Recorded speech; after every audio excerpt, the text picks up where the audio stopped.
கிறிஸ்துவுக்குள் பிரியமான சகோதர சகோதரிகளே, உங்கள் அனைவரையும் தினமொரு முத்துக்கள் நிகழ்ச்சியில் சந்திப்பதில் மிகுந்த மகிழ்ச்சி அடைகிறேன். பரிவு மத்தேயு 9ஆம் அதிகாரம் 36ஆம் வசனம். திரண்டிருந்த மக்களை இயேசு கண்டபோது அவர்கள் மேல் பரிவு கொண்டார். அவர்கள் ஆயரில்லா ஆடுகளைப் போல அலைக்கழிக்கப்பட்டு சோர்ந்து காணப்பட்டார்கள். வாழ்க்கையில் சோர்வு ஏற்படுவதற்கு பல காரணங்கள் இருக்கலாம். செய்து முடிக்க நினைத்த காரியம் முடியாத போது, நம் எதிர்பார்ப்புகள் நிறைவேறா நிலையில், நாம் எதிர்பார்த்த உதவி கிடைக்காத போது, நம் வாழ்வில் பிரச்சனைகள் எழும்போது நமக்கு சோர்வு வரலாம். இயேசு ஊர் ஊராக சென்று இறையாட்சி பற்றிய நற்செய்தி அறிவித்து புதுமைகள் பல புரிந்த சமயத்தில் அங்கு திரளான மக்கள் கூடியிருந்தார்கள். அவர்கள் ஆயனில்லா ஆடுகளைப் போல அலைக்கழிக்கப்பட்டு அம்மக்கள் சோர்ந்து போய் காணப்பட்டார்கள். சோர்ந்து போன மக்களை கண்டபோது இயேசு அவர்கள் மேல் பரிவு கொண்டார். இயேசு மக்கள் மீது கொண்ட பரிவிற்கு காரணம், மக்கள் அன்றாட வாழ்வில் அனுபவிக்கக்கூடிய வழிகளை பார்த்து, குருடர்களை பார்த்து, தீய ஆவியினால் அலைக்கழிக்கப்பட்டிருக்கிறவர்களை பார்த்து அவர் மிகவும் வருந்தினார்.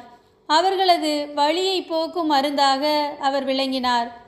ஒருவரின் இறப்பினால், அவருடைய இழப்பினால் மற்றவர்கள் அடைகிற சொல்லொண்ணா துன்பங்கள் இயேசுவுக்கு துயரத்தை தந்தன.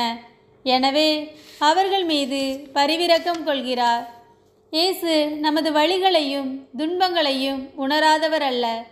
செய்யாத குற்றத்திற்காக தண்டிக்கப்படும் போது ஒரு மனிதன் அடைகின்ற துன்பங்களை அவர் அறிந்திருக்கிறார். எனவேதான் நம் குற்றங்களுக்காக அவர் காயப்பட்டார், நம் தீச்செயலுக்காக நொறுக்கப்பட்டார், நமக்கு நிறைவாழ்வை அளிக்க அவர் தண்டிக்கப்பட்டார்.